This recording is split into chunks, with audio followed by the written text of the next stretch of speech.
เมล็ดพันธุ์แห่งมรรคผลอายะติงมัคคะพะละลาภายะพีชังกะเรยะพีชาภาเวกุโตมัคโคมัคคะพีชาหิภาวนาอายะติงมัคคะพะละลาภายะการที่จะได้มรรคผลในการต่อไปนั้นพีชังกะเรยะพึงเพาะเมล็ดพันธุ์ไว้เถิดพีชาภาเวเพราะเมื่อไม่มีเมล็ดพันธุ์แห่งมรรคผลแล้วกุโตมัคโคจะได้บรรลุมรรคผลได้ที่ไหนกันมัคคะพีชาหิความจริงแล้ว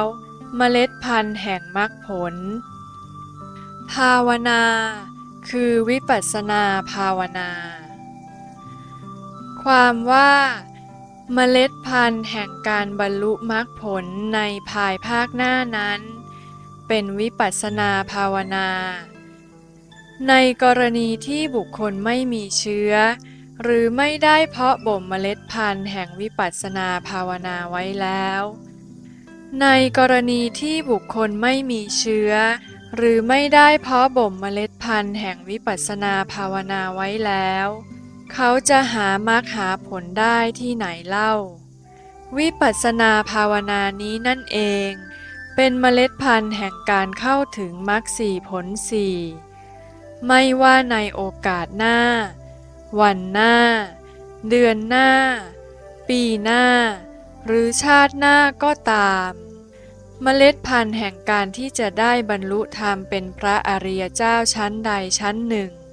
เช่นเป็นพระโสดาบันพระสกทาคามีพระอนาคามีหรือพระอรหันต์นั้นก็คือวิปัสสนาภาวนาบุคคลผู้ไม่เจริญวิปัสสนาภาวนาก็จะไม่บรรลุมรรคผลเพราะเมล็ดพันธุ์แห่งมรรคผลก็คือวิปัสสนาภาวนาดังกล่าวมาแล้วอันหนึ่งการบรรลุมรรคผลนั้นมิใช่ได้มาด้วยการอ้อนวอนขอร้องแต่ขึ้นอยู่กับการปฏิบัติต่างหาก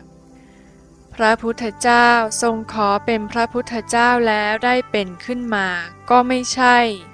และมิได้ทรงขอจากใคร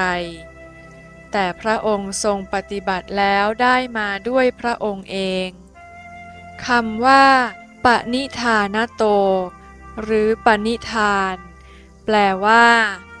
การกระทำของบุคคลผู้เลอเลิศเหนือเทวดาและมนุษย์การกระทำที่ประเสริฐนี่แหละเรียกว่าบารมีบุคคลผู้เอาแต่ขอร้องและอ้อนวอนมาโดยตลอดนั้นขอให้ลงมือปฏิบัติเอาด้วยตนจริงๆเถิดเพราะว่าทุกอย่างมีเหตุและผลหากกระทำเหตุผลแม้ไม่หวังก็ต้องได้อย่างแน่นอน